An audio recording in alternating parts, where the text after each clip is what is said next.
Friends, இன்றைக்கி நம்ம என்ன பார்க்க போகிறோன்னா, பர்த்டேக்கு வந்து வீட்டில் வந்து எப்படி டெக்கரேஷன் பண்ணுறதுன்னு பார்க்க போகிறோம். நம்ம வந்து பலூனில் வந்து ஆர்ச் மாதிரி பண்ண போகிறோம். இது ரொம்பவே ஈஸியாக சிம்பிளாக பண்ண போகிறோம். அது வந்து கம்பி எதுவுமே யூஸ் பண்ணாமல் ஒரு ரிப்பனை வச்சு நம்ம வந்து ஆர்ச் பண்ண போகிறோம். இது ரொம்பவே ஈஸியாக இருக்குது. ஒரு 10 நிமிஷத்தில் சிம்பிளாக ஈஸியாக முடிஞ்சிடும் வேலை. வாங்க வீடியோக்குள்ளே போகலாம். இப்போ நம்ம ஆர்ச் பண்ணுறதுக்கு வந்து கீழே வந்து கொஞ்சம் வெயிட்டாக ஏதாவது வேணும். ஏன்னா நம்ம கம்பி எதுவுமே யூஸ் பண்ணாமல் ரிப்பனில் யூஸ் பண்ணுறோம். அதனால் அரிசி வந்து ஒரு கவரில் எடுத்து கீழே வெயிட்டுக்காக நான் வச்சு அதை நல்லா கட்டிக்கிறேன். கீழே வந்து நல்லா வெயிட் இருக்க மாதிரி கட்டிக்கிறேன். கட்டிட்டு வந்து நான் 2 கலர் தான் பலூன் எடுத்திருக்கேன் இன்றைக்கி. நீங்கள் எத்தனை கலர் வேணுமோ அத்தனை கலர் எடுத்து நீங்கள் வந்து இது பண்ணிக்கலாம். 2 பலூனை வந்து ஊதி முடிச்சு போட்டு வச்சுருந்தேன். இப்போ இந்த 2 பலூனையும் ஜாயின் பண்ணுறேன். இப்படி ஜாயின் பண்ணி எடுத்துக்கோங்க. இது வந்து நான் 2 கலர்னால வேறு கலராக இருக்குது. ரெண்டையும் இப்படி ஜாயின் பண்ணி எடுத்துக்கிறேன். எடுத்து டைரெக்ஷன் மாற்றி இது இப்படி சுற்றி எடுங்க. பலூன் வந்து நம்ம எங்கேயும் மாறாத அளவுக்கு எடுத்துக்கோங்க. நீங்கள் எப்படி வச்சாலும் ஓகே, 2 கலர் ஒரே மாதிரி வச்சாலும் ஓகே, இல்லை ஆப்போசிட்டில் வச்சாலும் ஓகே. நான் வந்து கீழே வந்து ரெண்டும் இந்த சைடு வந்து சாண்டில் கலர், இந்த சைடு வந்து பிங்க் கலர் மாதிரி வச்சுருக்கேன். அடியில் வர்றது மட்டும். அப்போ மேலே வர வந்து நான் டைரெக்ஷன் மாறி வச்சுக்கிறேன். இப்படி பலூன் எடுத்துக்கோங்க. எடுத்து அந்த 4 பலூனையும் அப்படியே அந்த ரிப்பனை வச்சு நல்லா சுற்றி எடுத்துக்கோங்க. இப்படி சுற்றி கீழே வச்சிங்கனாலே அது இதாகிடும், ஒரு பூ ஃப்ளவர் மாதிரி ஆயிரும். ஆர்ச்சில் அந்த இதை வந்து நல்லா சுற்றி எடுத்துக்கோங்க. 4 பக்கமும் நல்லா இது பண்ணி எடுக்கணும், இல்லைன்னா பலூன் வந்து கலந்து விழுந்துடும். நல்லா டைட்டாக வந்து அந்த 4 பலூனையும் இப்படி எடுத்துக்கோங்க. இப்போ எடுத்துட்டிங்கன்னா பலூன் வந்து நவராது. நம்ம நார்மலாக இது பண்ணும்போது நவரும், இப்போ நவராது. அதே மாதிரி இன்னும் 2 பலூன் எடுத்துக்கிறேன்.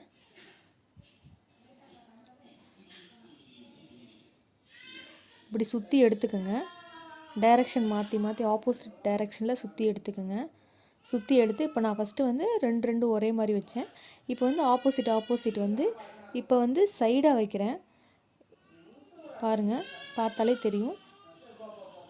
சைடாக வச்சு எடுக்கிறேன். சைடாக வச்சு எடுத்து அதையும் இதே மாதிரி 4 பக்கமும் அந்த ரிப்பன் வந்து வச்சு நான் சுற்றி எடுத்துக்கிறேன். இதுக்கு வந்து ரிப்பன் மட்டும் யூஸ் பண்ணுங்கள், நூல் யூஸ் பண்ணாதீங்க. நூல் யூஸ் பண்ணால் பலூன் வந்து அறுந்துடும், பலூன் வெடிச்சிரும்.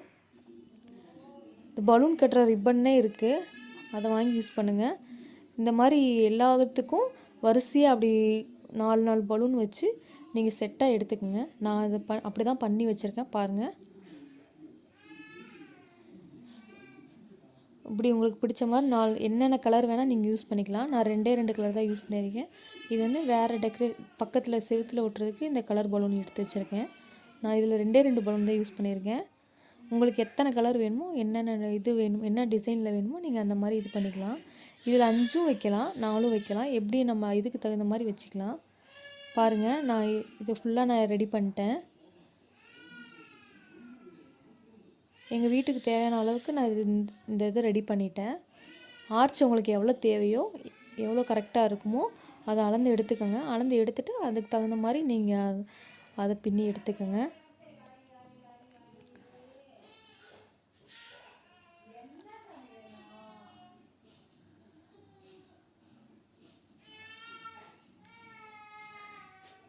எனக்கு மொத்தம் இதுக்கு 100 பலூன் தேவைப்பட்டுச்சு.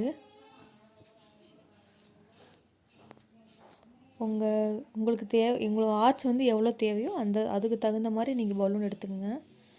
எனக்கு இவ்வளோ தாங்க தேவை.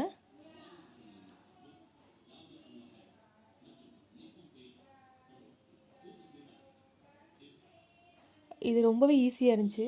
எனக்கு வந்து பலூன் வந்து ஊதி கொடுக்க நான் கரெக்டாக அது ஒரு 10 நிமிஷத்துலேயே வேலை முடிஞ்சிச்சு. இது ரொம்ப ஈஸியாகவே பண்ணிட்டேன். நம்ம நார்மலாக வந்து பர்த்டே டெக்கரேஷன் வந்து சும்மா பலூன் ஒட்டி வைப்போம், அதெல்லாம் கூட சீக்கிரம் இதாயிரும். ஆனால் இப்படி பண்ணுறப்ப ரொம்ப ஈஸியாக இருக்குது, பார்க்க அழகாக இருக்குது. இதை நீங்கள் ட்ரை பண்ணி பாருங்கள். லாஸ்ட் எட்ஜ்லேயும் இதே மாதிரி அரிசி இன்னொரு கவரில் எடுத்து நீங்கள் அதை ஜாயின் பண்ணிக்கணும். ஜாயின் பண்ணி வச்சுட்டு ஆர்ச் அப்படியே நீங்கள் ஃபிட் பண்ணாலும் அது அப்படியே தான் நிற்கும். கம்பி யூஸ் பண்ணால் தான் நிற்கும்லாம் இல்லை. ஆர்ச் வந்து அப்படியே தான் நிற்கும். இப்போ பாருங்கள், நான் டெக்கரேஷன் பண்ணியிருக்கேன் வீட்டில்.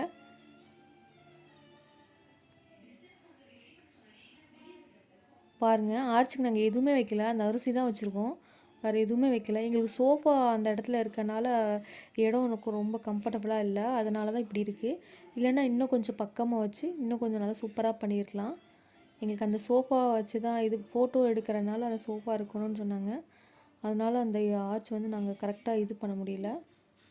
சோஃபா இல்லைன்னா அது கரெக்டாக கீழே வரையும் வந்திருக்கும். ரொம்ப அகலமாக தெரியாமல் கொஞ்சம் ஒடுக்கமாக தெரிஞ்சு அழகாக தெரிஞ்சிருக்கும். பாருங்கள், ரொம்பவே ஈஸியாக இருக்குது. நான் எதுவுமே எந்த ஒரு சப்போர்ட்டும் இதில் கொடுக்கல, அப்படியே தான் நிற்கிது. வேணும்னா நீங்கள் அந்த சென்டரில் மட்டும் ஒரு நூல் வச்சு ஏதாவது சப்போர்ட் கொடுத்துக்கலாம், தேவைன்னா மட்டும். இதுக்கு தேவை கிடையாது, அப்படி எதுவும் கீழெல்லாம் சரிஞ்செல்லாம் விழுகலை, கரெக்டாக அப்படியே ஃபிட்டாக தான் இருக்குது. பாருங்கள் ஃப்ரெண்ட்ஸ், இந்த வீடியோ பிடிச்சிருந்தா லைக் பண்ணுங்கள், ஷேர் பண்ணுங்கள், கமெண்ட் பண்ணுங்கள், சப்ஸ்கிரைப் பண்ணுங்கள். முதல்ல